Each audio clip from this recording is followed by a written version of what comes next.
Habang nagpapatuloy ang bansa ng China sa pagnanais at lantaran nitong pagtatangka na kolonihin ang mga pinagtatalo ng isla sa bahagi ng East at South China o ng West Philippine Sea, ay patuloy din naman ang bansang Amerika sa pagpapakita nito ng kanilang lakas pangmilitar na hindi din naman lingid sa karamihan na isa nga itong paraan ng nangungunang nasyon para din hadlangan ang ekspansyonistang hangarin ng panig ng Beijing.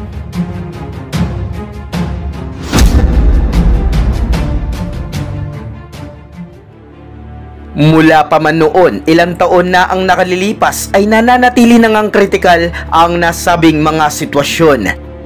Ngunit ang pandaigdigang alitan na wari mas umiinit ngayon sa bahagi ng Indo-Pasipiko ay lalo ngang mas naging kapuna-puna nang sumapit ang panahon ng Tag-Araw noong taong 2016 na kung kailan ay sa nasambit na petsa ay naglunsad nga dito ng kakaibang aktibidad ang hukbong panghimpapawid ng US na kung iisipin kasi ay hindi pa nga nila nagagawa kahit na kailanman. At ang naturang kakaibang hakbangin na sinasabi ay ang pagdideploy nito ng sabay-sabay sa kanilang mga pinaka-influential at maituturing na tatlong uri ng kanilang mga iconic na bomber aircraft upang ito nga ay paliparin para sa iisang pakay na misyon. Makikita pa sa isang pambihirang footage kung paano nga animoy sabay-sabay na pinakawalan ng Air Force Global Strike Command ang kanilang tatlong strategic bomber na siya din kauna-unahang pangyayari sa kasaysayan. At naganap nga ito habang nasa kasagsagan pa naman ng panahon ng isang impluwensyal na pag-uuri. Ang Boeing B-52 Stratofortress kasama na ang Rockwell B-1 Lancer at ang nag-iisa at ang katangi-tanging Northrop Grumman B-2 Spirit ay ang siya nga ngayong pinaka-inaasahang bomber aircraft ng US Forces. Kung ikukumpara sa mga tactical bombers ay ang nasambit ngang tatlong specialized warplane ay sadya talagang idinisenyo para pasukin ang pinakasentrong teritoryo ng kanilang mga kalaban at nang sa gayon ay makapaghatid o makapagbagsak sila dito ng napakalaking volume ng payload na siya namang maaaring ikabawas o lubos na ikapilay ng naturang nasyon pagdating sa kakayanan ng pakikipagdigmaan.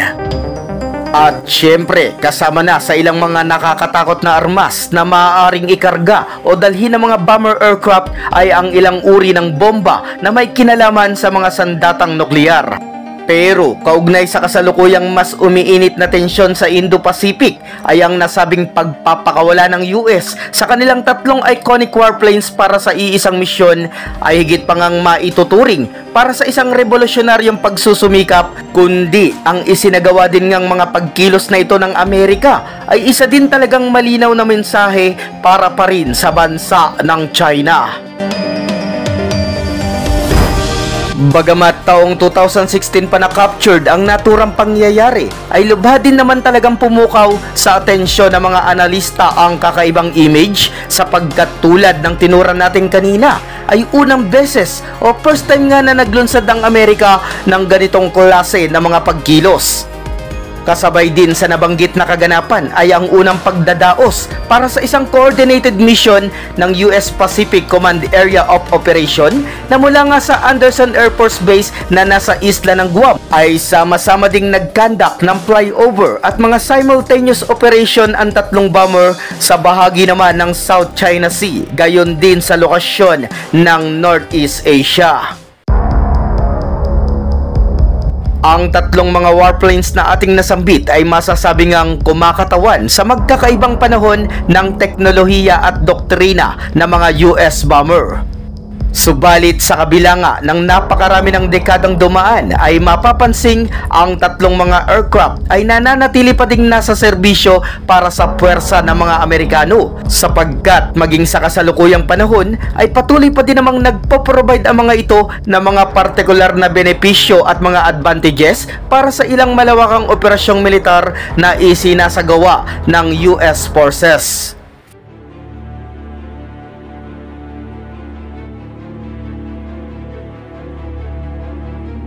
Ang Boeing B-52 Stratofortress ay ang siyang naging successor ng nooy B-29 Super Fortress na siya namang kauna-unahang nuclear-age strategic bomber, at matatandaang ito rin ang aircraft na ginamit noon ng US para i-deliver ang bomba atomika na ibinagsak sa lokasyon ng Hiroshima at Nagasaki sa panahon ng nalalapit noong pagtatapos ng ikalawang digmaang pandaigdig.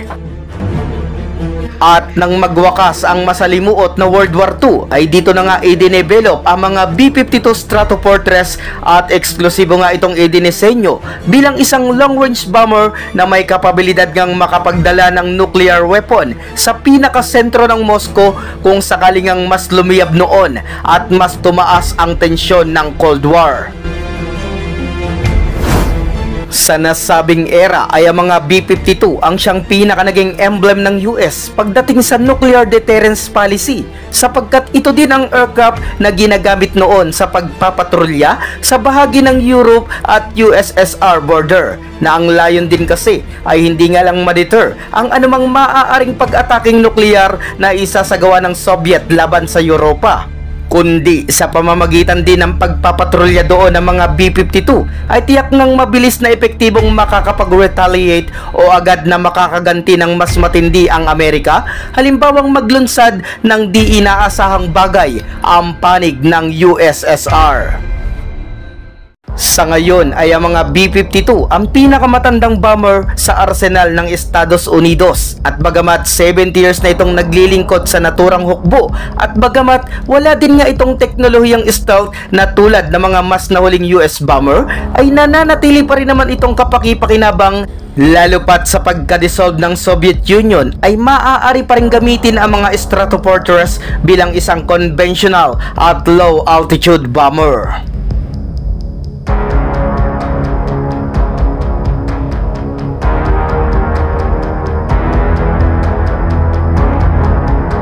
Sa nooy paglaganap ng mga advanced radar network at ilang mga mas makabagong surface-to-air defense sa teritoryo ng Soviet, ay dito na nga mas bumaba ang kapabilidad ng mga naunang B-52 upang gumanap sa mga high-altitude mission. Kung kaya't dahil sa panibagong pangangailangang ito ng pwersa ng Estados Unidos at sa kung nais nga nilang mapasok ang Kapitolyo ng iba pang mga nuclear-powered countries, ay dapat talagang makabuo sila ng isang new generation strategic bomber na may kakayanan ngang iwasan ang mga depensang armas ng kanilang kalaban. At ilan nga sa mga nakitang lohikong solusyon noon ng mga eksperto ng Amerika ay upang makabuo ng nais nila na isang long-range deep penetration bomber ay kailangang doble sa speed of sound ang magagawang bilis ng mabubuo nilang bagong aircraft, nang sa gayon ay hindi nga ito ma-intercept ng missile defense at ilang warjet ng kanilang kaalitang nasyon. Bukod pa sa nauna ay simple lang din ang ideya ng konsepto, at ito ay ang makapag-develop sila ng isang platform na pinagsama ang Mach 2 speed na abilidad ng kanilang B-58 Hustler, gayon din ang range at malakihang payload capacity na kakayanan naman ng isang B-52 Stratofortress.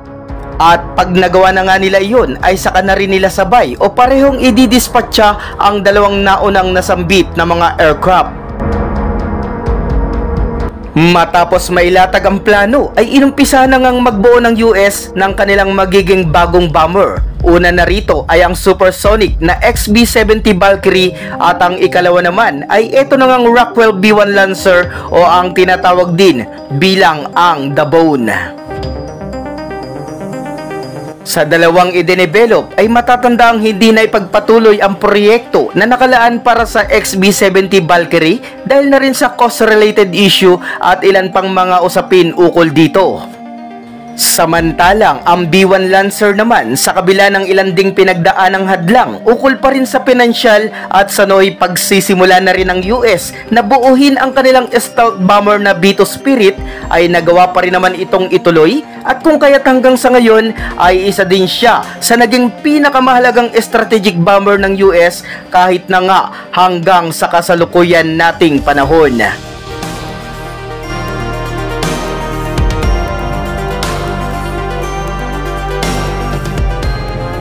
Kung sa pagbuo ng B-1 Lancer ay mas nag-focus ang Amerika sa magiging kakayanang bilis nito upang iwasan ang mga depensang armas ng kanilang kalaban, pagdating naman sa Northrop Grumman B-2 Spirit ay lubha talagang magkaiba ang mga naging lohiko. Sa nasabi kasing mga aircraft ay gumamit na dito ang mga kano ng nooy kadedevelop pa lamang na tinatawag ng stealth technology na siyang ang dahilan para naman halos maging invisible na ang mga B-2 Spirit pagdating sa radar system ng kanilang mga kaalitang panig. Lubhang mas mahusay talaga at napakahalaga ng teknolohiya ng stealth para sa Estados Unidos. Lalo pat noong dekada 80 ay nagsimula na ring mag-develop ang Soviet ng mas mabibilis na air defense at mga interceptor fighter jet na kaya din ngang hadlangan ang kahit pa mga supersonic warplane na meron noon ang US Air Force. Pero dahil sa pagdating ng stealth technology ay nagkaroon na nga ng kalutasan ang ilang problema ng Amerika, lalo na kaugnay sa kailangang abilidad ng kanilang mga strategic bomber. Kahit nga kasi ano pang bilis ng mga pandepensa ng USSR ay wala naman itong kakayanan para nga tirahin ang mga kalabang hindi na-detect o yung mga bagay na hindi nakikita mula sa kanilang radar system. Dahil sa nasabing espesyal na level ng mga teknolohiya, kasama na ang unique na hugis at electromagnetic absorbing materials na nakalakip sa kabuuan ng B-2 Spirit, kung kaya't magpahanggang sa ngayon ay wala pa rin talagang maipantatapat na katulad na bomber ang kahit na ang ilang mga itinuturing na superpower countries ngayon dito sa ating mundo.